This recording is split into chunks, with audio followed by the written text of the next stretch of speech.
সবাইকে আসসালামু আলাইকুম। আজ আপনাদের বানিয়ে দেখাবো পারফেক্ট ফুলকো তেলের পিঠা। আজকের তেলের পিঠা আমি চালের গুঁড়া আর গুড় দিয়ে বানিয়ে দেখাবো। আশা করি আমার আজকের রেসিপি আপনাদের ভালো লাগবে। কথা না বাড়িয়ে চলুন জেনে নিই পারফেক্ট তেলের পিঠা বানানোর প্রস্তুত প্রণালী। পিঠা বানানোর জন্য প্রথমেই আমি গুড়টাকে গলিয়ে নিব। দিয়ে দিচ্ছি ১ কাপ পরিমাণ গুড়। এই গুড়টাকে সামান্য একটু পানি দিয়ে গলিয়ে তারপর পিঠাতে ব্যবহার করা যাবে। আর চালের গুঁড়া পিঠা বানাতে গেলে হালকা গরম পানি ব্যবহার করতে হয়। আর আমি গুড় গলানোর জন্য সম্পূর্ণ পানিটাই দিয়ে দিব। এখানে আমি টোটাল ২ কাপ পানি দিয়ে গুড়টাকে গলিয়ে নিব। গুড়টা জাল করে ঘন করতে হবে না, শুধু গলে গেলেই চুলা থেকে নামিয়ে নিব।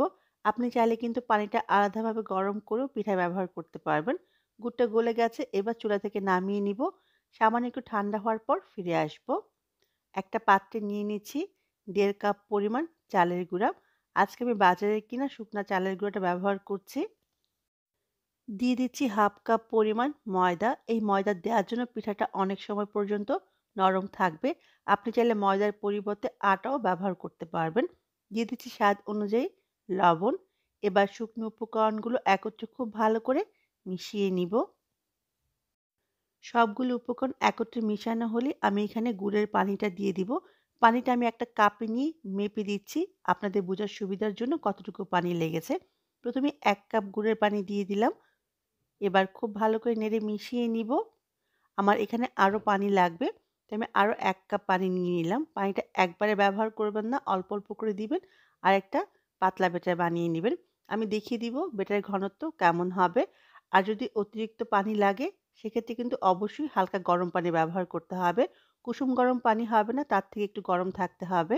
এখনও আমার ব্যাটারটা একটু ঘন আছে, সেজন্য আমি আরও ৩ টেবিল চামচের মতো গরম পানি দিয়ে দিচ্ছি। আজকে আমার এখানে ২ কাপ আর ৩ টেবিল চামচ পরিমাণ হালকা গরম পানি লেগেছে। আপনার চালের গুঁড়োর উপর ডিপেন্ড করে সামান্য কম বেশি লাগতে পারে। পিঠার জন্য এই বেটারের ঘনত্ব ঠিক এরকম হবে। দেখে নিশ্চয়ই বুঝতে পেরেছেন ঘনত্বটা কেমন হবে।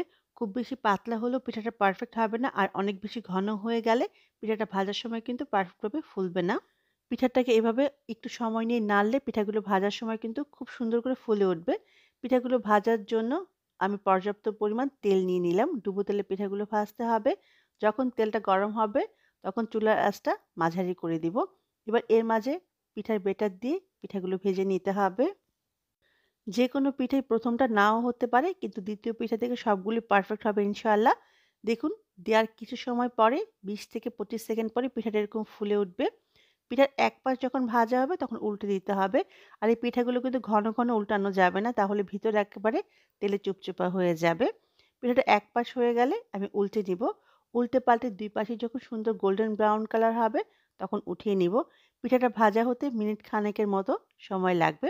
পিঠাটা আমার ভাজা হয়ে গেছে, এবার আমি উঠিয়ে নিচ্ছি। ঠিক একইভাবে সবগুলা পিঠা আমি বানিয়ে নিব। ঠিক একইভাবে সবগুলো পিঠা আমি বানিয়ে নিয়েছি। একটা পিঠা আমি একটু আপনাদের দেখাবো ভিতরটা কেমন হয়েছে। আর অবশ্যই বাসায় বানাবেন। আমার কমেন্ট বক্সে জানাবেন কেমন হলো। দেখুন, পিঠার ২ পাশেই মাশাআল্লাহ একেবারে পারফেক্টভাবে ফুলকো হয়েছে। আর এই পিঠাগুলো খেতে কিন্তু অনেক মজার। দেখুন ভিতরটা কেমন হয়েছে। দেখে নিশ্চয়ই বুঝতে পেরেছেন পিঠাটা কতটা পারফেক্ট হয়েছে। আর এই পিঠাগুলো কিন্তু অনেক সময় পর্যন্ত নরম থাকবে। সবাই অনেক ভালো থাকবেন। আমার জন্য দোয়া করবেন। আবারও দেখা হবে। আল্লাহ হাফেজ।